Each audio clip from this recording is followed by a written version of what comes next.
Premonição 6, Laços de Sangue. Gosto desse nome, quero! Chegou aos cinemas o 6º filme da franquia Premonição. 14 anos depois do 5º filme, chegou às telonas de todo o Brasil e eu estou completamente apaixonada porque esse filme é muito legal e eu vou te contar tudo que eu achei depois da vinheta.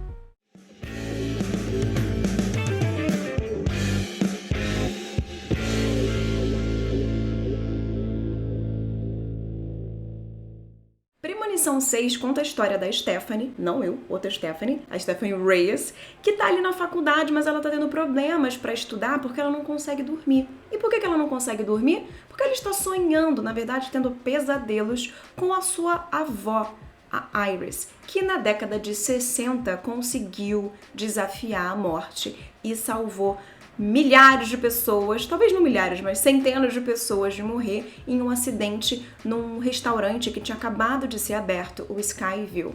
A partir daí, a Stephanie começa a entender o porquê desses pesadelos e se reconecta com a sua família para tentar desafiar a morte uma segunda vez. Há anos tive uma premonição que foi o início de tudo. Eu vi o que a morte estava prestes a fazer.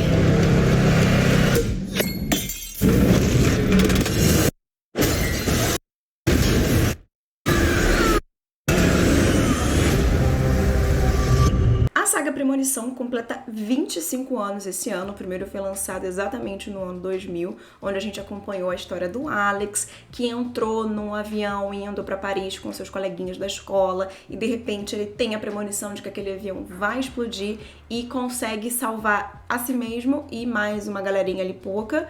Só que isso implica que a morte tem um plano, tem um design e ela volta para atormentar todo mundo que não foi de arrasta naquele acidente. E isso se repete nos outros 4 filmes da franquia, com uma pessoa que tem uma premonição e essa premonição faz com que ela salve a si própria e mais alguma galera e a morte vai falar: seu desgraçado, você estragou meu plano, e volta para ir e concluir o grande plano dela. Aqui, nesse filme, a gente tem uma outra visão desse mesmo padrão que a morte segue. A Iris, né, que é a avó da Stephanie, nos anos 60, ela vai com o seu, então, namorado para a abertura desse Skyview, onde o namorado dela planejava pedir ela em casamento. Então, era uma coisa muito interessante, muito fofinha. E ela tem essa premonição de que aquele lugar vai, enfim, explodir, né? E ela consegue salvar todo mundo. E é a partir daí que a gente tem a primeira diferença dos outros filmes, porque nos outros filmes, quem tinha a premonição não necessariamente conseguia salvar todo mundo. E a Iris deu o jeito dela e salvou todo mundo. Ela impediu que aquele acidente acontecesse. O restaurante não explodiu, como o avião, por exemplo, que de fato explodiu. Isso deixou a morte um pouquinho chateada. Falou: não acredito que essa safada salvou todo mundo e agora o que faço eu? Vou atrás de todo mundo pra matar. Só que como foram muitas pessoas, a morte demorou uns 50 anos pra matar essa galera. Eu tenho opiniões sobre isso que eu vou falar um pouquinho mais lá na frente com algum spoiler. Por agora eu só, digo que é basicamente esse o roteiro, né, o plot da história. Dito isto, a Stephanie conclui que se a minha avó salvou todo mundo que era pra morrer, inclusive ela, a gente, a linha, né, sanguínea de vovó, não deveria existir. Então, acho que vai todo mundo morrer. E ela chega lá com essa notícia. Isso é muito interessante, porque é uma visão diferente do que a gente vinha vendo. A morte atacava pessoas aleatórias. Agora ela vai para a árvore genealógica de todo mundo que não devia existir. Isso eu achei bacanérrimo. A partir daí, a gente tem também agora um pouquinho dos personagens. A gente tem a Stephanie, o irmão mais novo, e o pai. Veja bem, o pai não é descendente da Iris. Quem é descendente da Iris é a mãe. Do lado da mãe, a gente tem o irmão da mãe, os 3 filhos do irmão, a esposa do irmão da mãe. Ficou confuso? Eu vou botar a fotinha deles aqui pra vocês verem. E aí, falando um pouquinho dos personagens, em relação à atuação, é todo mundo qualquer coisa. Mas quem viu Premonição 1, 2, 3, 4, 6, não espera também um grande alcance, né, de atuação. É ali uma coisinha gostosa para passar o tempo. A Kathleen Santana, que é a Stephanie, honesta. A atuação ali, ela chegou, ela cumpriu o que ela tinha que fazer e ela foi embora. Ok. Quem chama mais atenção pra mim é o personagem do Eric, que é interpretado pelo Richard Harmon. Ele, sim, é muito legal o personagem dele, porque ele é o primo mais velho da Stephanie, então ele é todo tatuado, trabalha, né, com um estúdio de tatuagem, então ele é todo diferentão. Ele é mais vida louca e ele tem um alcance emocional maior, eu acho, que os outros personagens. Ele é o que mais sente as perdas, porque uma das coisas de atuação, e até de roteiro mesmo, que fica a desejar nesse filme, é que a galera vai morrendo e todo mundo fala, ai, que pena, bom, bola pra frente, então a vida segue.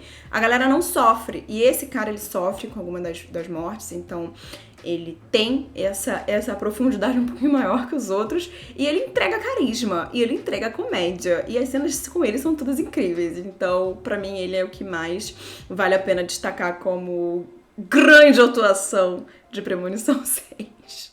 E eu acho que as atuações serem medianas não é um problema necessariamente, porque esse filme não se leva a sério. E eu acho que nenhum dos Premonições se leva a sério, porque eu fui rever o primeiro, galera, é horrível. Como que a gente chegou no 6º filme dessa franquia com um primeiro filme tão ruim? Um roteiro que você fica, como a gente veio parar aqui? Não tem estrutura narrativa, não tem linearidade, não tem pensamento por trás, é só uma maluquice. Então acho que Premonição nunca se levou a sério. Ele tem menos comédia, eu acho que os outros filmes da saga têm menos comédia que esse. O primeiro tinha o Stifler, que trazia um negocinho ali, mas era só o Stifler. Aqui a gente tem uma veia cômica muito mais pulsante, tem cenas que a gente gargalhou no cinema. E eu acho isso interessante, porque Premonição, ele é classificado como um filme de terror? Sim, mas não é, né, galera? Só porque a pessoa morre ali não é necessariamente um filme de terror. Ele é gore, ele tem mortes muito legais, sanguinolentas e tudo que a gente gosta de ver, mas ele traz mais pro humor, ele brinca consigo mesmo, ele não se leva a sério. A morte, ela é uma grande safada, com todo respeito.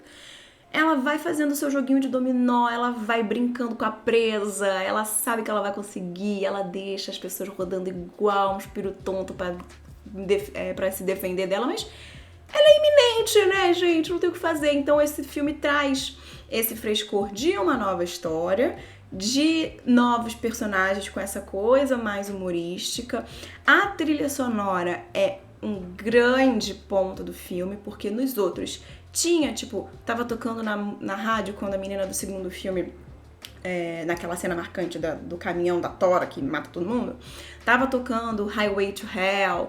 Então, os filmes sempre trazem um pouco das músicas em relação a isso, mas esse aqui tem, durante todo o filme, a narrativa construída por músicas. Então, é interessantíssimo, as músicas são ótimas. Na festa do Skyview, durante a premonição, que a avó da Stephanie tá lá, toca aquela música Shout, shout, que eu amo, sou transportada instantaneamente para Penetras Bom de Bico, que é um grande clássico da comédia. Então a trilha sonora tem um papel muito importante de dar ritmo, de dar altera o beat do que você tá vendo ali, te deixa mais dentro da história.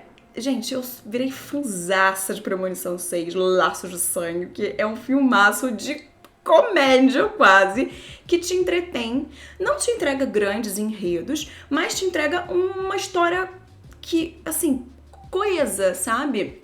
A única coisa que eu achei que de repente foi um furo de roteiro, e eu vou botar aqui o número pra você pular se você não viu o filme ainda, só pra você não pegar esse spoilerzinho. Então atenção, número aqui na tela, pula pra lá se você não viu. A única coisa que eu achei que foi um furinho de roteiro é a morte, ela tem uma forma peculiar de agir. Às vezes ela esquece que ela tem que te matar, às vezes ela te mata muito em cima da hora. Para a família da Stephanie, as mortes aconteceram como pum, pum, pum, pum, pum, pum. Não deu tempo de respirar, já te morrendo. Agora eu lhe pergunto, se a morte é tão rápida assim, como que ela demorou 50 anos pra matar todo mundo? Porque assim, era muita gente? Era muita gente. Mas a bicha é veloz.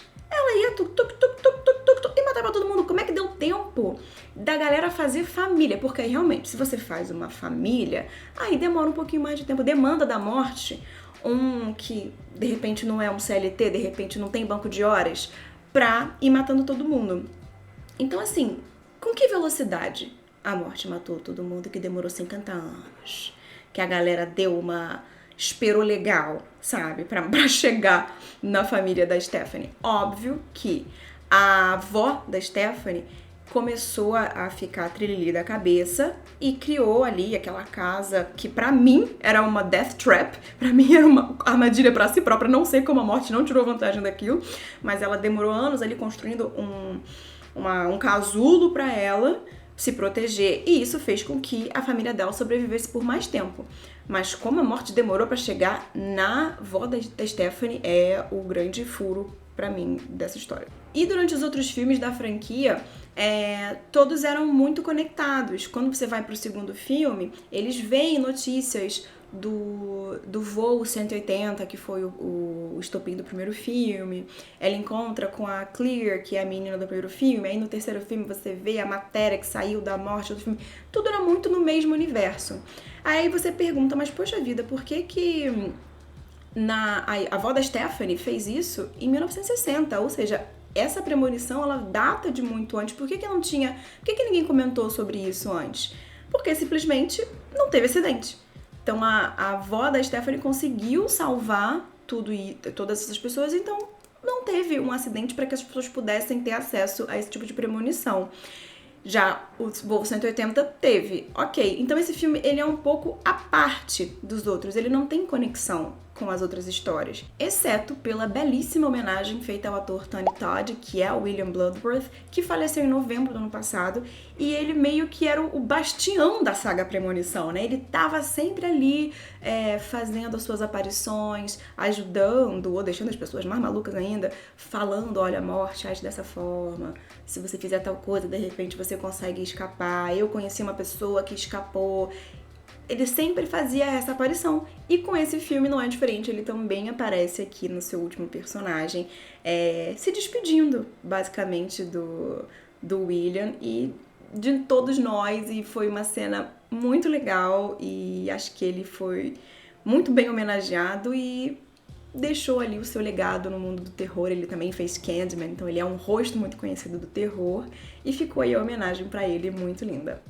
Então assim, pra resumir, Premonição 6 Laços de Sangue, eu daria uma nota 7 pelo filme, porque ele é divertido, ele entretém, você sai de lá animado, felizinho, você não sai de lá chateado, pensando que porcaria de tempo que eu perdi. É um filme legal, então nota 7 por isso. E eu dou mais meio ponto, porque eu acho que ele é um dos melhores da franquia. Obviamente, os mais antigos, eles têm um quê de nostalgia. Tipo, eu lembro das mortes e falo, nossa, eu lembro dessa morte, essa morte aí marcou. Tipo, eu lembro muito das meninas na cabine de bronzeamento artificial do terceiro filme, ou do cara que a escada bate na cara dele do segundo filme, ou até as próprias histórias de madeira do caminhão. Eu, quando eu tô dirigindo na estrada, não fico atrás de caminhão. Ainda mais, hoje em dia a gente não vê tora de madeira, né? Mas aqueles que tem carro, que transportam carro, que essa merda vai descarrilhar, vai bater em mim. Então é um trauma que Premonição colocou nas nossas vidas. Então, pela nostalgia, eu acho que os outros filmes ganham, mas esse aqui é um excelente filme, um dos melhores da franquia. E se eu fosse você, se você gosta de filmes de terror, de filmes bastante gore, com bastante sangue, bastante coisinha, vá até o cinema assistir, porque vale a pena. E se você chegou até aqui, meu muito obrigada. Eu me chamo Stephanie Mancilli, sou jornalista e produtora de conteúdo e toda sexta-feira eu venho aqui com uma dica de filme ou de série pra você curtir no fim de semana. Se você gostou, deixa o seu like, escreve pra mim aqui se você já viu, se você é fã de Premonição, qual é a sua morte preferida da saga e se inscreve porque ajuda bastante aqui a gente que produz vídeo pro YouTube. Um super beijo e semana que vem eu tô de volta.